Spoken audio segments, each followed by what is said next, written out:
નમસ્કાર દર્શક મિત્રો, સત્યમેવ જયતે લાઈવ ન્યૂઝમાં આપ સૌનું હાર્દિક સ્વાગત છે। વડોદરા શહેરના લાલબાગ પાસે આવેલા ખાનગી કોન્ટ્રાક્ટરની સાઇટ પર રહેતા કામદારોમાં ડેન્ગ્યુના કેસ વધતા આરોગ્ય અમલદાર અને વોર્ડ ઓફિસની ટીમે સરપ્રાઇઝ ચેકિંગ હાથ ધર્યું હતું, જેમાં કામદારોના રહેણા ક્વાર્ટર્સમાં ભારે ગંદકીના કારણે મચ્છરોનો ઉપદ્રવ વધ્યો હોવાનું સામે આવતા પાલિકાએ નોટિસ આપવાની કામગીરી હાથ ધરી છે।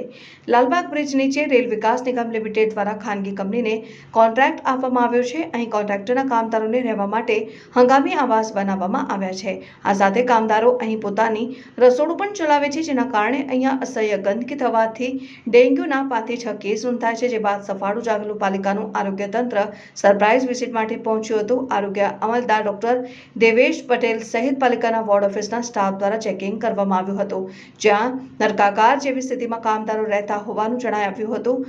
રસોડાથી લઈને જાહેર સ્નાનાગાર સહિત આવાસના છાપરા ઉપર કચરાનું ઢગલું જોવા મળ્યું હતું। આ સાથે પાણી ભરાઈ રહેવાને કારણે ડેન્ગ્યુના મચ્છરો પણ વધ્યા હોવાનું સામે આવ્યું હતું। વિઝિટ કર્યા બાદ આરોગ્ય અમલદાર ડોક્ટર દેવેશ પટેલે જણાવ્યું હતું કે અહીંયા વારંવાર વોર્ડ કચેરી દ્વારા ગંદકી નહીં કરવા માટે નોટિસ આપવામાં આવી છે, છતાંય ઇજારદાર દ્વારા કામદારોના રહેણાંક વિસ્તારમાં સફાઈનું ધ્યાન આપવામાં આવતું નથી, જેના કારણે ડેન્ગ્યુના કેસ કામદારોમાં નોંધાઈ રહ્યા છે। આ અંગે અંતિમ નોટિસ આપવાની કાર્યવાહી કરવામાં આવશે। જો ત્યારબાદ પણ સ્વચ્છતાને પ્રાથમિકતા નહીં આપવામાં આવે તો પરિસરને સીલ કરવાની કાર્યવાહી હાથ ધરાશે।